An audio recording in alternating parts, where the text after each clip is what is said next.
आज आपण पाहणार आहोत गणित भाग 2 मॅथमॅटिक्स पार्ट 2 मधील पहिला चॅप्टर सिमिलॅरिटी किंवा त्याला आपण समरूपता असं म्हणतो। आता या प्रकरणामध्ये आपल्याला जवळपास 7 घटकांचा अभ्यास करायचा आहे। आजच्या व्हिडिओमध्ये आपण पहिला घटक दोन त्रिकोणांच्या क्षेत्रफळाचे गुणोत्तर किंवा ratio of area of two triangles हा पाहणार आहोत। त्याआधी आपल्याला थोडंसं पाठीमागील उजळणी करावी लागणार आहे। तर आपल्याला त्रिकोणाचे प्रकार माहिती असणे आवश्यक आहे। आता types of triangle by angles, तर कोनावरून त्रिकोणाचे पडणारे प्रकार आहेत 3। पहिला प्रकार आहे ॲक्यूट अँगल ट्रायंगल, म्हणजेच त्याला आपण लघुकोन त्रिकोण म्हणतो। दुसरा त्रिकोण आहे राईट अँगल ट्रायंगल की ज्याला आपण काटकोन त्रिकोण म्हणतो। आणि तिसरा प्रकार आहे ऑप्ट्यूज अँगल ट्रायंगल की ज्याला आपण विशालकोन त्रिकोण म्हणतो। मराठीमध्ये त्रिकोणांचे प्रकार कोनांवरून, पहिला कोन लघुकोन त्रिकोण, दुसरा आहे काटकोन त्रिकोण आणि तिसरा आहे विशालकोन त्रिकोण। तर अशा रीतीने त्रिकोणाचे हे 3 प्रकार पडतात। त्याचबरोबर आपल्याला त्या त्रिकोणाची उंची आणि पाया कसा ओळखायचा हे देखील झालं होतं। तरी देखील आपण या ठिकाणी उंची आणि पाया कसा ओळखायचा हे पाहणार आहोत।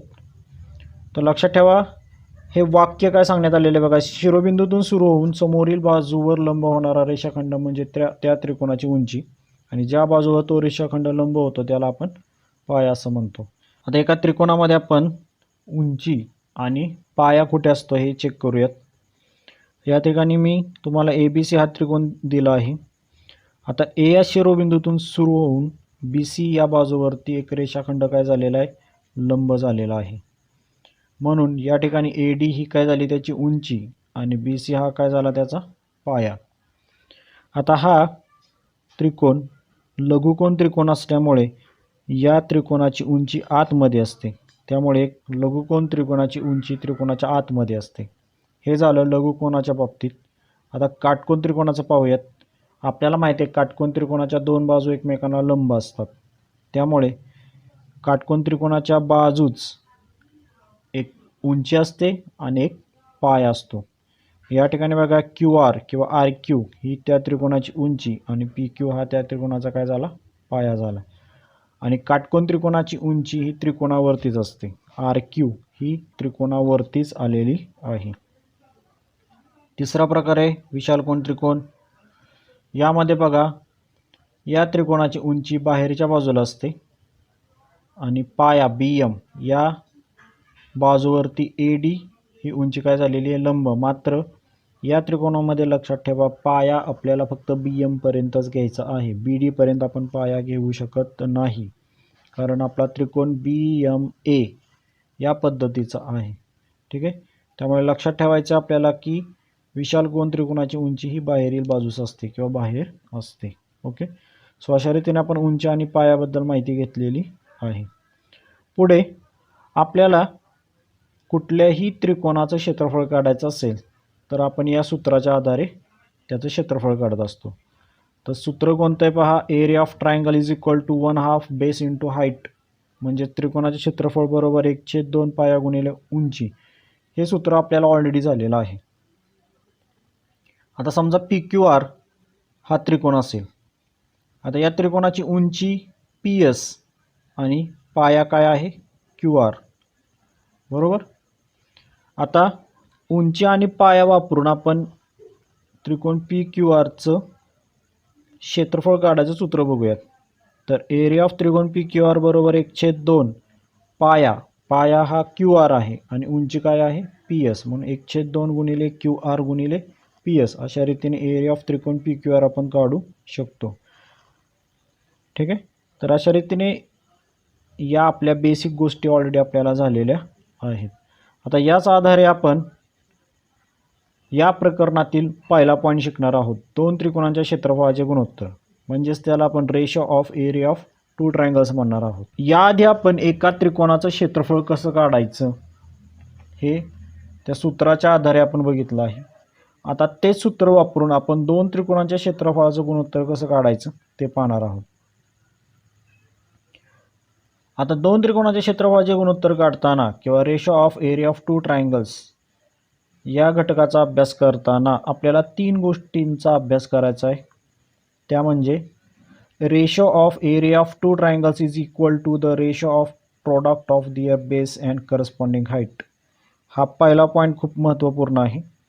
दोन त्रिकोणाच्या क्षेत्रफळाचे गुणोत्तर हे त्या त्रिकोणांच्या पाया व संगत उंची यांच्या गुणाकाराच्या गुणोत्तर एवढे असते. दुसरा पॉईंट काय सांगितला, area of triangle with equal height are proportional to their corresponding base. म्हणजेच काय, समान उंचीच्या त्रिकोणाचे क्षेत्रफळे त्यांच्या संगत पायांच्या प्रमाणात असतात. तिसरा पॉईंट काय सांगण्यात आलेला आहे की area of triangles with equal base are proportional to their corresponding heights. समान पायाच्या त्रिकोणांची क्षेत्रफळे त्यांच्या संगत उंचीच्या प्रमाणात असतात. तर अशा रीतीने हे 3 पॉईंट्स आपल्याला या ठिकाणी डिस्कस करायचे. तर पहिला पॉईंट बघूयात. The ratio of the area of two triangles is equal to the ratio of the product of their base and corresponding height.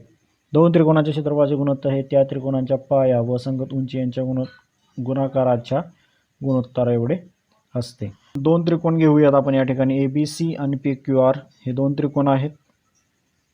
आता या दोन त्रिकोणांचं आपल्याला काय करायचं आहे, गुणोत्तर कसं काढायचं हे पाहायचं. तर त्रिकोण ABC, एरिया ऑफ त्रिकोण ABC छेद एरिया ऑफ त्रिकोण PQR. छेदस्थानी का लिहिलेले, तर आपल्याला गुणोत्तर घ्यायचे, रेशो घ्यायचा आहे. आपण रेशोमध्ये शिकलेलो आहोत की ज्या दोन संख्यांचा आपल्याला रेशो घ्यायचा असतो किंवा गुणोत्तर घ्यायचं असतं, त्या दोन संख्या आपण अंश आणि छेद या स्वरूपात लिहित असतो. मग आपल्याला या ठिकाणी ABC आणि PQRचा काय करायचा आहे, रेशो घ्यायचा आहे किंवा गुणोत्तर लिहायचं आहे. म्हणून आपण त्रिकोण ABC आणि त्रिकोण PQR यांच्या क्षेत्रफळाचा आपण अंश आणि छेद स्वरूपात मांडणी केलेली आहे. आता एरिया ऑफ त्रिकोण ABCचं सूत्र काय होतं, 1/2 गुणिले BC गुणिले AD, पाया गुणिले उंची. आणि PQRचं सूत्र काय होणार आहे, 1/2 गुणिले QR गुणिले PS. आता दोघांमध्ये समान घटक कोणता आहे, 1/2 1/2, ते एकमेकांना कॅन्सल होतील. उरणार काय, पाया गुणिले उंची. दोन्ही त्रिकोणांचे पाया गुणिले उंची राहिले. म्हणजेच काय झालं, तर दोन त्रिकोणाच्या क्षेत्रफळाचं गुणोत्तर हे पाया आणि उंची यांच्या गुणाकाराच्या गुणोत्तर एवढं असतं. ठीक आहे. तर उरणार काय, एरिया ऑफ त्रिकोण ABC छेद एरिया ऑफ त्रिकोण PQR बरोबर BC गुणिले AD आणि QR गुणिले PS हे पाया आणि उंचीच्या प्रमाणात उरणार आहेत. आता समजा जर आपल्याला त्रिकोणांची नावे माहिती नसतील तर आपण ते कसे लिहू शकतो, B1 गुणिले H1 आणि B2 गुणिले H2. B1 म्हणजे पहिल्या त्रिकोणाचा पाया आणि H1 म्हणजे पहिल्या त्रिकोणाची उंची. B2 आणि H2 दुसऱ्या त्रिकोणाचा पाया आणि दुसऱ्या त्रिकोणाची उंची. अशा स्वरूपामध्ये हे गुणोत्तर मांडलं जातं. तर हा झाला आपला पहिला पॉईंट. नंतर आपण पाहूयात दुसरा point. Area of triangle with equal heights are proportional to their corresponding bases. समान उंचीच्या त्रिकोणांची क्षेत्रफळे त्यांच्या संगत पायांच्या प्रमाणात असतात. आता लक्षात घ्या, आधी आपण उंची आणि पाया समान नसताना गुणोत्तर कसं हे पाहिलं, हे पहिल्या पॉईंटमध्ये आपण पाहिलं. आता दुसऱ्या पॉईंटमध्ये आपण काय पाहतोय, जर त्या दोन त्रिकोणांची उंची जर समान असेल तर त्यांचं प्रमाण येतं पायाच्या प्रमाणात. म्हणजे दोन्ही त्रिकोणांची काय असणार आहे, उंची समान असणार आहे. तर त्रिकोण ABC आणि त्रिकोण PQR या दोघांची उंची काय आहे, समान. या ठिकाणी आपण ती H मांडलेली आहे, ती समान आहे. पण दोन त्रिकोणांच्या ज्या उंच्या आहेत त्या समान असल्यामुळे आपण त्यांचं गुणोत्तर लिहिताना बघा, एक एरिया ऑफ त्रिकोण ABC छेद एरिया ऑफ त्रिकोण PQR बरोबर BC गुणिले H आणि QR गुणिले H. BC हा त्रिकोण ABCचा पाया आहे आणि QR हा PQRचा पाया आहे. या ठिकाणी उंची समान असल्यामुळे उंची एकमेकांना काय होईल, कॅन्सल होईल. उरणार काय, फक्त BC छेद QR जे त्या दोन त्रिकोणाचे पाया आहेत. म्हणजेच आपल्याला या ठिकाणी एक गोष्ट लक्षात ठेवायची आहे की जर समान उंचीचे त्रिकोण असतील तर त्यांचं गुणोत्तर घेताना हे पायाच्या प्रमाणात घ्यायचं, म्हणजे BC छेद QR. ओके. नंतर हाच पॉईंट आपण कसा लिहू शकतो, B1 छेद B2, पहिल्या त्रिकोणाचा पाया आणि दुसऱ्या त्रिकोणाचा पाया या प्रमाणात त्यांचं गुणोत्तर येणार आहे. तिसरा पॉईंट आपण डिस्कस करणार आहोत. Area of triangles with equal bases are proportional to their corresponding heights. समान पायाच्या त्रिकोणाची क्षेत्रफळे त्यांच्या संगत उंचीच्या प्रमाणात असतात. दुसऱ्या पॉईंटमध्ये आपण उंची समान असताना त्यांचं प्रमाण पायाच्या प्रमाणात घेत होतो. आता तिसऱ्या पॉईंटमध्ये पाया समान असेल तर त्यांचं प्रमाण हे उंचीच्या प्रमाणात घ्यायचं. ओके, सो या ठिकाणी पुन्हा आपण 2 त्रिकोण घेतलेले आहेत. आता 2 त्रिकोण कोणते आहेत तर या ठिकाणी 2 काटकोन त्रिकोण आपण घेतलेत, ABC आणि ADB हे 2 काटकोन त्रिकोण आहेत. आता तुम्ही जर ही आकृती नीट ऑब्झर्व केली तर या ठिकाणी AB हा काय झाला, त्यांचा पाया हा कॉमन आहे किंवा समान आहे. मग समान पाया असेल तर त्यांचं गुणोत्तर कशाच्या स्वरूपात येणार आहे, उंचीच्या स्वरूपात किंवा उंचीच्या प्रमाणात येणार आहे. म्हणून एरिया ऑफ त्रिकोण ABC छेद एरिया ऑफ त्रिकोण ADB बरोबर AB गुणिले BC पाया गुणिले उंची. आणि दुसऱ्या त्रिकोणाचा पाया पण AB असल्यामुळे AB गुणिले AD येणार आहे. समान काय आहे, पाया. पाया एकमेकांना कॅन्सल होतील, उरणार काय त्यांची उंची BC छेद AD. म्हणून जर समान पाया असेल तर प्रमाण हे उंचीच्या प्रमाणात येतं. म्हणून आपण हेच गुणोत्तर कसं लिहू शकतो, H1 छेद H2. ओके, तर अशा रीतीने हे 3 महत्त्वाचे पॉईंट्स आपल्याला 1.1 हा सराव संच सोडवताना यूज करायचे आहेत. आता सुरू करूयात प्रॅक्टिस सेट 1.1 सराव संच 1.1. तर ते पहिलं गणित आहे, base of triangle 9 and height of is 5. Base of another triangle म्हणजे दुसऱ्या त्रिकोणाचा पाया 10 and height is 6. Find the ratio of area of these triangles. एका त्रिकोणाचा पाया 9 आणि उंची 5 आहे, दुसऱ्या त्रिकोणाचा पाया 10 आणि उंची 6 आहे. तर आपल्याला जे गिवन दिलेले आहे ते आपण या ठिकाणी लिहून घेऊयात. तर पहिल्या त्रिकोणाचा पाया म्हणजे B1 9 आणि उंची H1 ही 5 आहे. दुसऱ्या त्रिकोणाचा पाया B2 10 आणि उंची H2 ही 6 आहे. यावरून 2 त्रिकोणाचं क्षेत्रफळाचं काय काढूयात आपण, गुणोत्तर. मग एरिया ऑफ त्रिकोण ABC छेद एरिया ऑफ त्रिकोण PQR बरोबर B1 गुणिले H1 आणि B2 गुणिले H2. हे आपलं पहिल्या पॉईंटमध्ये झालं होतं. यामध्ये किमती भरूयात. आता आपण B1 गुणिले H1 किंवा B2 गुणिले H2 का घेतलं आहे तर या ठिकाणी पाया देखील समान नाही आणि उंची देखील समान नाही. ज्यावेळेस पाया पण समान नसतो आणि उंची पण समान नसते त्यावेळेस पाया गुणिले उंची या प्रमाणात त्यांचं गुणोत्तर घ्यायचं. पहिल्या त्रिकोणाचा पाया 9 आणि उंची 5 यांचा गुणाकार आणि दुसऱ्या त्रिकोणाचा पाया आणि उंची यांचा गुणाकार यांचं गुणोत्तर घ्यायचं. 5 9 45 आणि 10 6 60 असं त्यांचा गुणाकार येईल 45 छेद 60. आता या दोन संख्यांना 15ने भागाकार जातो. 15 त्रिक 45 15 चौक 60. तर आपल्याला गुणोत्तर मिळेल 3 छेद 4. ठीक आहे. तर शेवटी वाक्य टाकायचं, the ratio of area of this triangles 3:4. त्रिकोणांच्या क्षेत्रफळाचे गुणोत्तर किती आहे, 3:4 आहे. दुसरं गणित देण्यात आलेलं आहे. आता या गणितात काय सांगितलं आहे बघा, BC बरोबर 4 AD बरोबर 8. तर आपल्याला फाइंड आउट काय करायचं आहे, एरिया ऑफ त्रिकोण ABC छेद एरिया ऑफ त्रिकोण ADB. आता छेदस्थानी दिलं याचा अर्थ आपल्याला त्यांचा रेशो शोधायचा आहे. आता या गणितामध्ये समान काय हे शोधायचं, समान उंची आहे का समान पाया आहे हे आधी आपल्याला शोधावं लागेल. ठीक आहे. तर उत्तरामध्ये आपल्याला गिवन काय काय देण्यात आलेलं आहे बघा, BC बरोबर 4 AD बरोबर 8. आता या त्रिकोणामध्ये त्रिकोण ABC आणि त्रिकोण ADB यांचं गुणोत्तर घेताना समान काय आहे हे चेक करूयात आपण. तर या ठिकाणी समान आपल्याला देण्यात आलेला आहे पाया. AB हा पाया दोन्ही त्रिकोणामध्ये समान आहे किंवा कॉमन आहे, म्हणून यांचं गुणोत्तर कशाच्या स्वरूपात येणार आहे किंवा कशाच्या प्रमाणात येणार, उंचीच्या. पण दोन्ही त्रिकोणाची उंची काय आहे, पहिल्या त्रिकोणाची उंची काय येणार आहे BC आणि दुसऱ्या त्रिकोणाची उंची काय येणार आहे AD. याला कारण लिहायचं आहे, ट्रायंगल्स हॅव्हिंग इक्वल बेस, समान पायाचे त्रिकोण. आता यामध्ये किमती भरूयात. BCची किंमत 4, ADची किंमत 8, 4 छेद 8. आता 4ने भाग जातो आहे म्हणून त्याचं गुणोत्तर किती येणार आहे, 1 छेद 2. तर अशा रीतीने आपल्याला एरिया ऑफ त्रिकोण ABC आणि एरिया ऑफ त्रिकोण ADB यांचं गुणोत्तर किती मिळणार आहे, 1 छेद 2. ठीक आहे. अशा रीतीने हा दुसरा प्रश्न देखील आपला कंप्लीट झाला. नंतर प्रश्न क्रमांक 3 देण्यात आलेला आहे.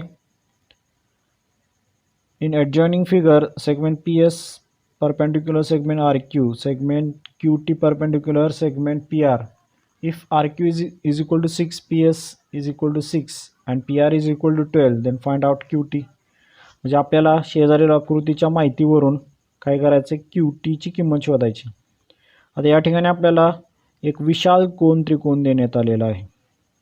PQR हा विशाल कोन त्रिकोण आहे. आता या विशाल कोन त्रिकोणाच्या दोन उंच्या देण्यात आलेल्या आहेत. एक बाहेरच्या बाजूला PS ही एक उंची आहे आणि आतल्या बाजूला QT ही एक उंची आहे.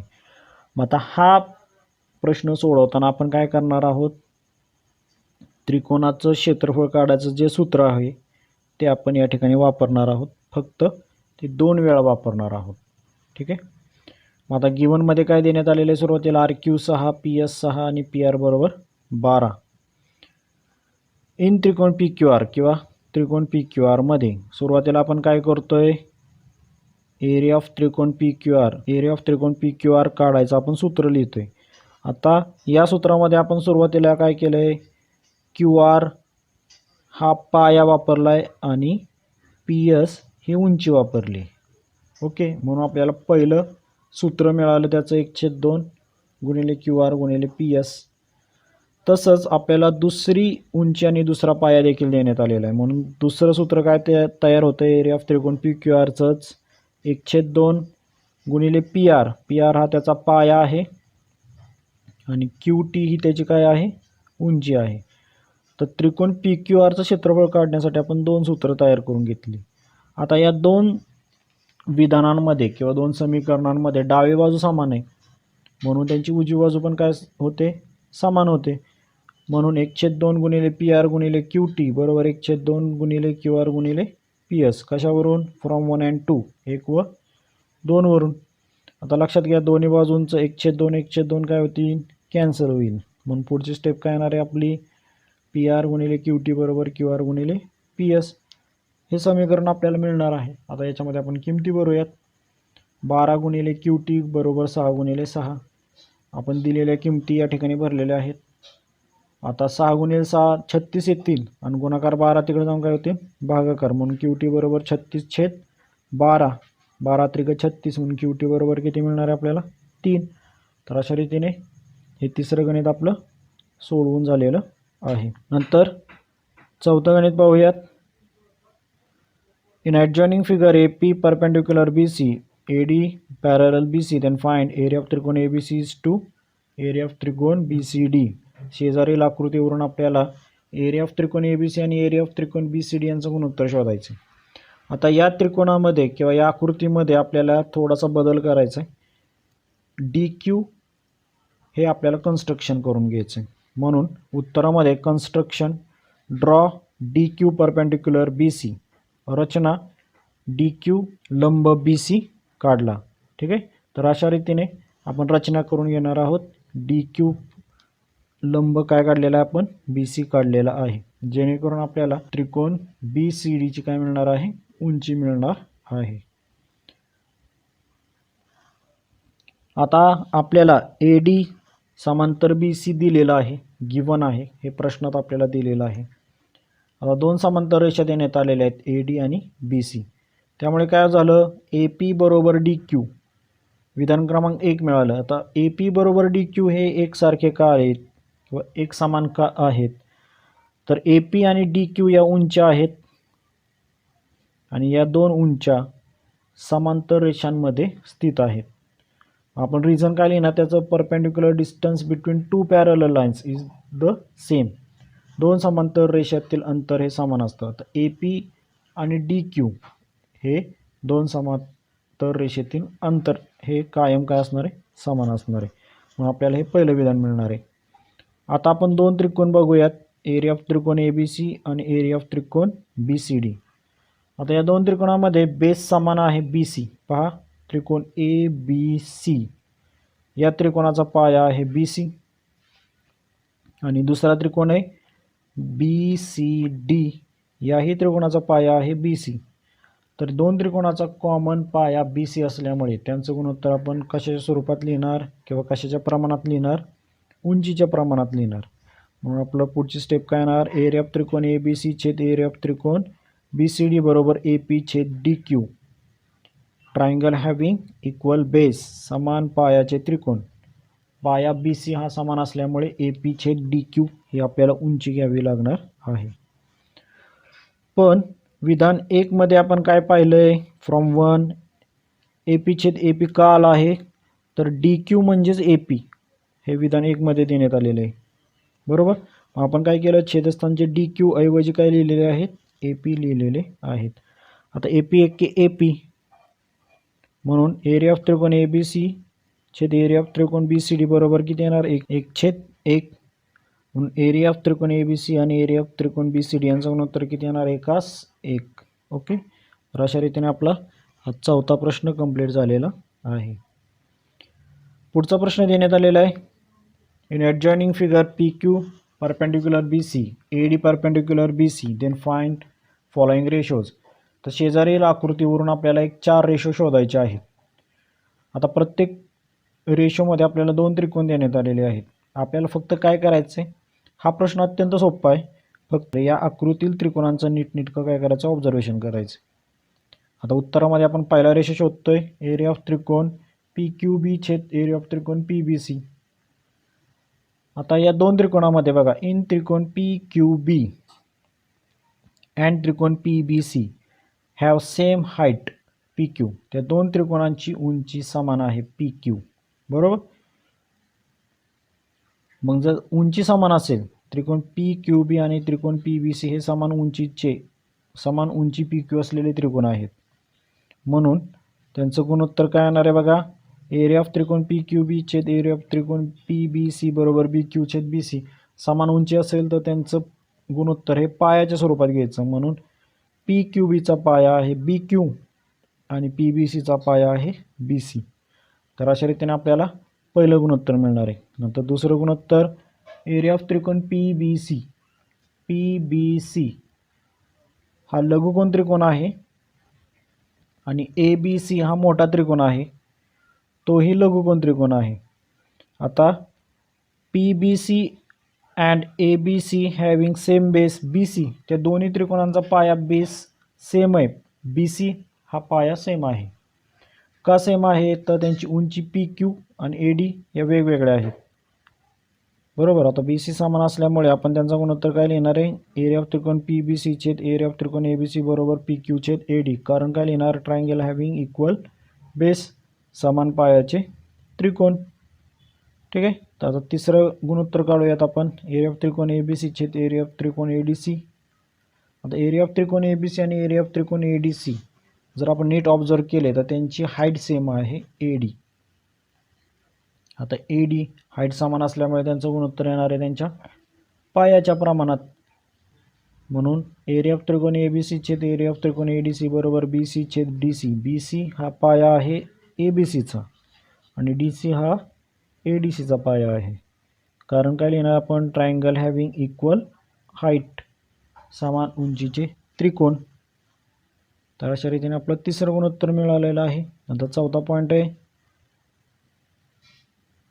एरिया ऑफ त्रिकोण ए डी सी आणि एरिया ऑफ त्रिकोण पी क्यू सी या 2 त्रिकोणामध्ये पाया पण समान नाही आहे आणि उंची पण समान नाही आहे. त्यामुळे आपल्याला गुणोत्तर त्यांच्या पाया आणि उंची यांच्या गुणोत्तराच्या स्वरूपात लिहावं लागणार आहे. तर अशा रीतीने आपले 5 प्रश्न कंप्लीट झालेले आहेत. म्हणजेच या ठिकाणी आपला 1.1 कंप्लीट झालेला आहे. आजच्या व्हिडिओमध्ये एवढंच. धन्यवाद.